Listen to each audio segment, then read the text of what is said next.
Alright, we're going to start today's video off. We're going to have a little bit of fun. When was the last time you guys did this? Fuck it.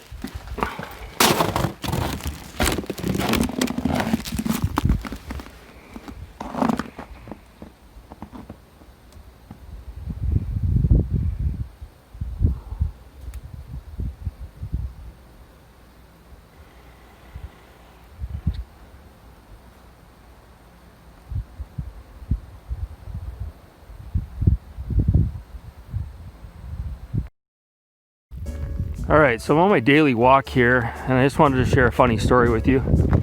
So last night around 4 o'clock I went out for a walk, and I thought I could beat the sun, and I came down this road, and the road ended up being a lot longer than I thought it was.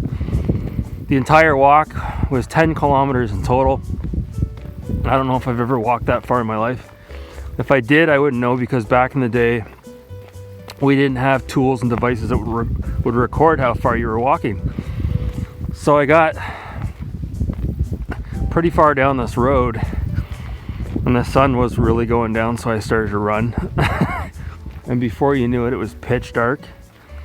And at one point a car drove by me and I jumped into the field to get out of the way, and the snow was right up to my waist. It was incredible. My fault. You live, you learn.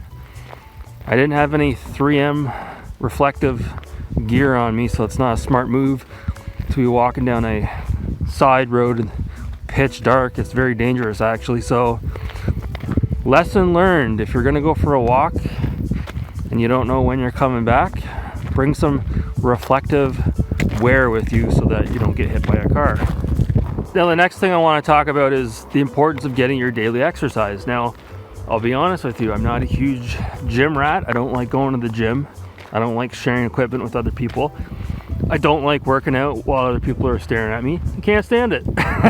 So for me, I like to go for walks. I like to go for bike rides, hikes. I like to run. Yes, it's cardio driven, but it's still a good workout. So, you know, you see other people, not only just in the gaming community. I know Jason Santiago is one person that could fall into this category, but just all facets of life. You know, you see people that are obese, or maybe they're overweight, or maybe they're not overweight. Maybe they're a little bit fat, but they're self-conscious about it. At the end of the day, you got to be careful with your health. I know you guys have heard before, but you know, diabetes is for real. I knew a guy several years ago that didn't look after his health, and within a year, and he was about 37, 38, my age at the time, he went to the doctors and he found out he had severe diabetes, and the next thing you know, he had fucking blisters all over his legs. He was on all kinds of medication, all kinds of pills. So it's very scary. So diabetes is just one thing, not to mention, you know, possibly having a heart attack. There's just all kinds of complications with being overweight. So, you know, for Santiago's sake, at the end of the day, we don't want anything bad to happen to the guy. So I don't know, hopefully he can, you know, figure that out. You know, I saw him working the punching bag recently, giving it his best kickboxing impersonation. So hopefully that guy can figure it out. But yeah, it's you know, the UFC fighter George St. Pierre once famously said, if you don't have your health, you don't have nothing. He's absolutely right. So, for God's sakes, guys, get out and go for your walks. Now, part of the reason why I wanted to do 10 kilometers is because, as I mentioned before, I've got this app on my phone called Strava. And I got my buddies on there as well. And it tracks how far you walk and how far you run in your exercise. So I did 10 kilometers just to give my buddy a kick in the ass, because I usually do about 5-6 kilometers on my walk, and he always does about 8. So I said, fuck it, I'll do 10 just to piss him off, because he's really competitive.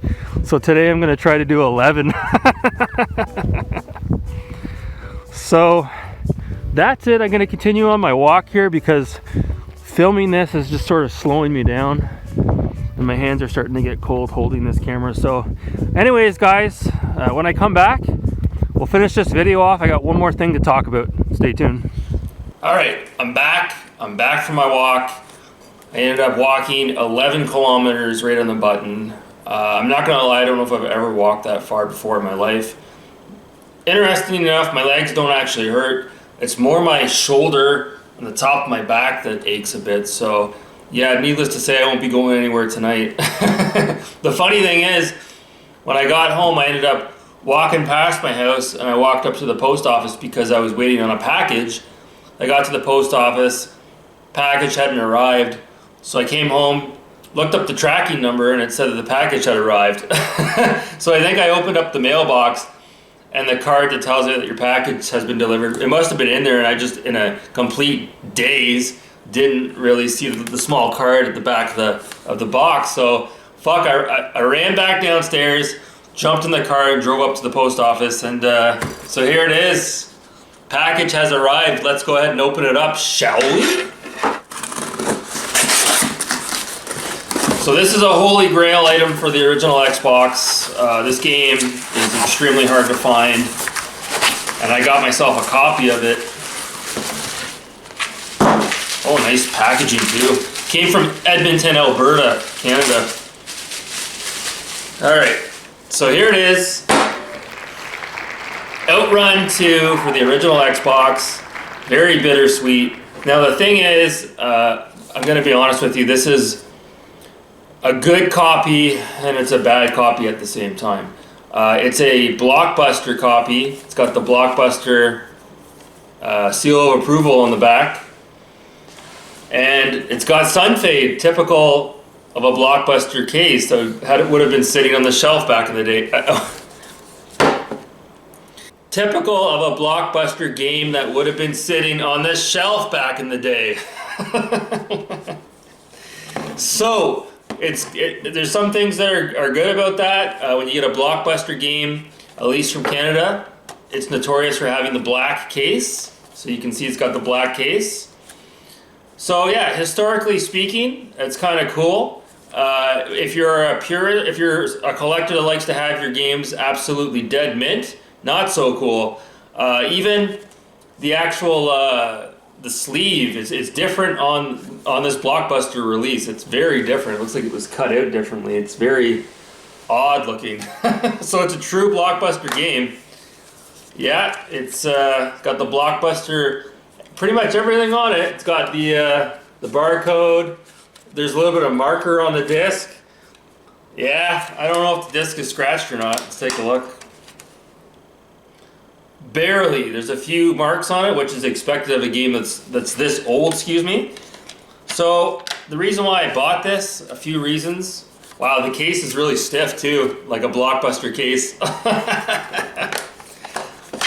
So I have Coast to Coast 2006 for the PlayStation 2. While it is definitely shot up in price, it's easier to obtain than a copy on the original Xbox. The original Xbox, that copy was not mass produced. Depending on who you talk to, it was only released in Canada, and it was released right around the time the 360 was released. So I think Sega sort of cut production on that copy, at least for the original Xbox. So that's the reason why it's hard to find the original Xbox 2006 Coast to Coast. That being said, Outrun 2 definitely more common than Coast to Coast, but even that being said, it's pretty hard to find. The game is very much different than Coast to Coast, and the graphics are pretty incredible in this game. I watched a review of this game on Sega Lord X on his channel the other night, and I couldn't believe how much better the graphics look in this game than 2006 Coast to Coast, at least on my PlayStation 2. So yeah, I'm ecstatic to have this in the collection. And I can't wait to show this off with some real gameplay as well, so look forward to that. I said I was done collecting for the original Xbox, but nah, I've been wanting this for a long time. So there you have it, guys. Outrun 2 for the original Xbox. Extremely happy to have this. I can't believe I have this in the collection. Blockbuster variant at that. So anyways, guys, I'm going to leave it there. Thanks so much for watching. Have a great day.